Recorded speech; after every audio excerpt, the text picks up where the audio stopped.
Esse relato é no mínimo incrível. Eu mesma cheguei a duvidar, foi preciso bastante provas para que eu trouxesse para vocês essa história. E eu tive essas provas.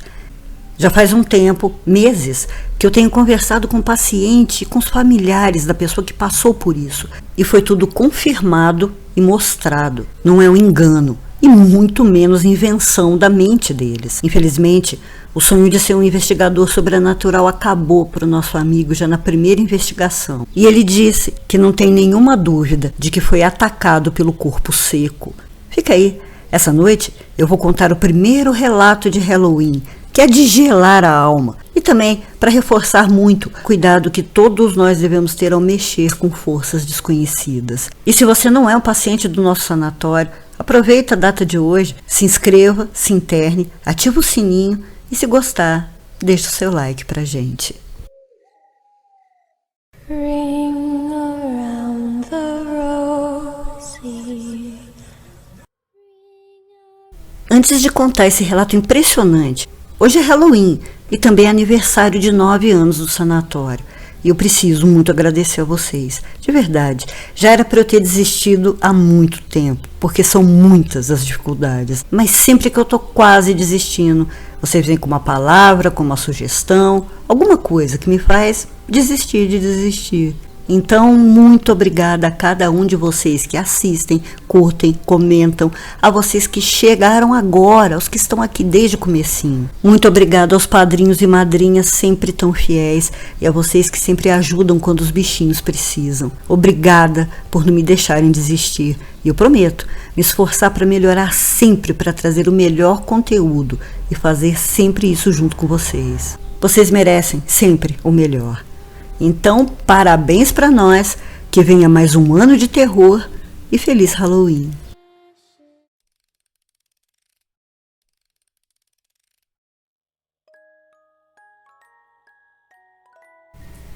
Boa noite, eu sou a Doutora Plague, abrindo as portas do sanatório. Sejam muito bem-vindos ao primeiro relato da nossa semana de Halloween.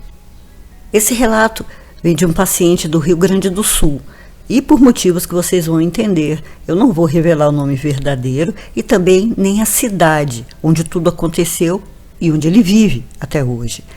O nome fictício é Antônio.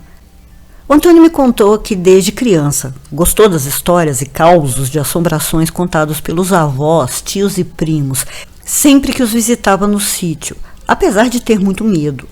Passou noites e noites sem dormir, olhando pela janela, apavorado, com a ideia de que algum daqueles fantasmas ou criaturas surgissem a qualquer momento. Mas de todas essas assombrações e criaturas, hoje, a que ele tem mais medo é do corpo seco. Para não alongar muito esse vídeo, eu vou deixar aí nos cards espalhados todos os vídeos em que a gente falou sobre o corpo seco. Mas voltando ao Antônio, até seus 11 anos ele nunca tinha ouvido falar no corpo seco. E o top 1 na sua listinha do medo era o lobisomem da Quaresma. Mas em uma noite, ainda não fazia muito frio, era período de férias, e ele estava reunido no sítio dos avós, como fazia todos os anos com os primos. E já era uma tradição fazerem uma fogueira em frente à casa, e assavam pinhão, tomavam café, chimarrão e contavam causos de assombrações. Depois de 2 ou 3 histórias que o avô contava, com todo o clima, dramatizava, devia ser incrível. Foi aí que todos ouviram um grito pavoroso. Vinha da mata, bem atrás da cerca que limitava as terras. O avô parou de falar. Pediu que todos também fizessem silêncio. Bastante atento se ouvia de novo. Na mesma hora, a avó começou a juntar as coisas para levar para dentro e mandou que as crianças, já assustadas e curiosas, também entrassem. Eles, claro, obedeceram, sem saber o que estava acontecendo. Já Antônio foi atrás do avô, que estava à beira da cerca, olhando para a mata. Era um menino curioso e perguntou se tinha alguém perdido por ali. Mas o avô estava tão distraído que nem respondeu. Só que o garoto tinha percebido que não parecia um grito de medo e nem de pedido de socorro. Era algo indescritível mesmo. Parecia ecoar, vir de todos os lados. Era de verdade muito assustador. E mais uma vez, o grito mais perto ainda. O avô pegou o Antônio pelo braço e se apressou em entrar puxando o moleque. Todas as portas e janelas foram trancadas, e muito bem trancadas, e a avó acendeu uma vela no oratório da sala. Alguma coisa muito estranha estava acontecendo. E apesar de muito perguntarem, as crianças não tiveram nenhuma resposta. Tudo o que a avó disse era que fossem para o quarto, onde todos dormiam juntos, rezassem antes de dormir e de maneira nenhuma abrissem a janela. A mesma janela que não deixava Antônio dormir por muitas noites. E do mesmo jeito foi naquela. Atento, se ouvia novamente o grito, Antônio passou grande parte da madrugada com os olhos fixos na janela, morrendo de sono e de medo, até que a janela se escancarou num estrondo. Antônio acordou num pulo, tinha adormecido sem perceber, e o coração só voltou para o lugar certo, depois de ver que tinha sonhado e que a janela continuava fechada e a noite silenciosa. Mas estava tão assustado que só dormiu de novo depois do sol nascer. Durante o dia, as crianças não se conformaram em ficar sem explicações sobre o que tinha acontecido noite passada, e os avós não tiveram outra opção a não ser contar. Explicaram que o grito que tinham ouvido era de uma criatura ou entidade muito perigosa, o corpo seco ou o bravador. E foi aí mesmo, depois de saberem do que se tratava, que ninguém mais conseguia dormir. Os anos passaram e Antônio continuou cada vez mais atraído pelo sobrenatural. Mesmo tendo outra profissão, também dedica o seu tempo a pesquisar sobre o oculto, até que começou a se aventurar nas pesquisas de campo. Nunca se interessou em mostrar para os outros as evidências que conseguia, muito menos em criar um canal, já que me disse que ele quer provar que o outro mundo existe, é mais para ele mesmo. O sítio ainda pertence à sua família e hoje são seus filhos e sobrinhos quem passam suas férias ouvindo histórias de terror em volta da fogueira. Os avós, infelizmente, já são falecidos. Mas Antônio nunca se esqueceu do corpo seco e decidiu que chegou a hora de investigar sobre ele, de ter certeza de que aqueles gritos vinham de bem mais longe do que pensava. Reuniu então seus 3 amigos, que sempre o acompanhavam nas explorações, e seguiram para o sítio. O objetivo seria encontrar o corpo seco e gravar, documentar sua aparição. Mesmo com a insistência de todos os que conhecia, de que não seria uma boa ideia, mesmo depois de ter ouvido mais relatos de moradores e também de pedidos da família para que desistisse, Antônio estava lá se preparando para entrar na mata. Não tinham aparelhos, só mesmo uma câmera e lanternas, além de uma faca para se protegerem. Na primeira noite nada foi encontrado, só mesmo alguns sons estranhos. Nas 2 noites seguintes também nada aconteceu, talvez uma ou outra manifestação das entidades da mata. Mas foi na última noite que o medo real se mostrou. Já estavam caminhando há algum tempo e eles notaram que a atmosfera estava bem mais pesada, o que não é nada normal em uma mata. Eles tinham uma sensação ruim, estavam incomodados, talvez até com mau pressentimento. Um deles sentia muita dor de cabeça e Antônio já nem sabia mais para onde estava indo.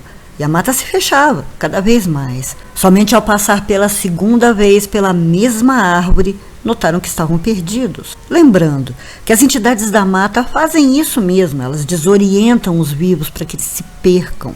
Mas o jeito era continuar caminhando até encontrar uma saída. Não iam poder ficar ali a madrugada toda.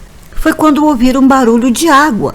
Tinha um rio ali, não muito distante, e seguiram para lá. Só que a sensação ruim só aumentava, e foi aí que viram que a vegetação estava seca. Inclusive algumas árvores totalmente mortas, sem folhas, em meio a outras verdes. E estando bem próximos a um rio, isso não era um bom sinal, de jeito nenhum. E aí sim, se desesperaram para encontrar o caminho de volta o mais rápido possível, quando ouviram um grito. Aquele mesmo grito tenebroso que o Antônio ouviu quando pequeno. Ainda estava longe, mas gelava o sangue mesmo assim. E já nem importava mais onde fossem parar, desde que saíssem da mata. E de novo o grito, bem mais perto. Os 3 apavorados só seguiam em frente, tropeçando em galhos, pedras, porque aquela coisa parecia estar bem atrás deles. Já muito cansados, pararam por um tempo para beber água, respirar e tentar se orientar. Mas as árvores começaram a fazer barulho, muito barulho, pareciam balançar. Mas era uma noite muito limpa, não tinha nem vento. E era como se alguém pulasse de árvore em árvore. O problema era que eram árvores altas e muito próximas umas às outras. E estava muito escuro, era uma noite sem lua. Então era impossível ver o que era. Eles só voltaram a correr. Mas sabiam que era o corpo seco. E sabiam também o que ele era capaz de fazer. E aí, meu amigo, pro inferno com foto, com investigação, com evidência, eles só queriam ir embora. Menos Antônio. Esse não pensava assim. Porque antes de sair queria pelo menos uma evidência e parou de correr, perdendo seus amigos de vista. Só que o medo foi mais forte e quando se virou para sair dali, sentiu algo pesado pular e agarrar suas costas. Antônio não conseguia se virar para ver o que era, não conseguia colocar as mãos para trás para tocar ou se livrar daquilo. Só sentia uma dor insuportável nas pernas e caiu.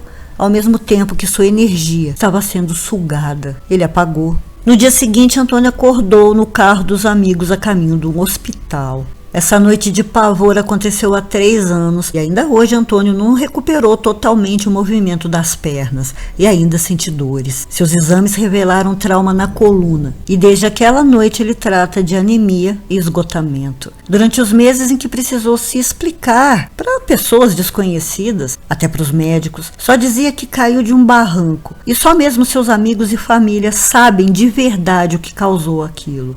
Bom, agora a gente também, né? Sua memória e raciocínio também ficaram comprometidos, além das dores de cabeça fortes e dos pesadelos que nunca o deixaram em paz. Antônio disse que mesmo não tendo conseguido enxergar como era a coisa que o atacou, tem certeza que foi atacado pelo corpo seco. Antônio, que você se recupere totalmente e bem rápido. E muito obrigada pelo seu relato. E muito obrigada por terem assistido até aqui. Quinta-feira tem mais relatos. E para não perder nenhum deles, é só ativar o sininho. Feliz Dia das Bruxas. Doutora Plague fechando as portas do sanatório. Boa noite.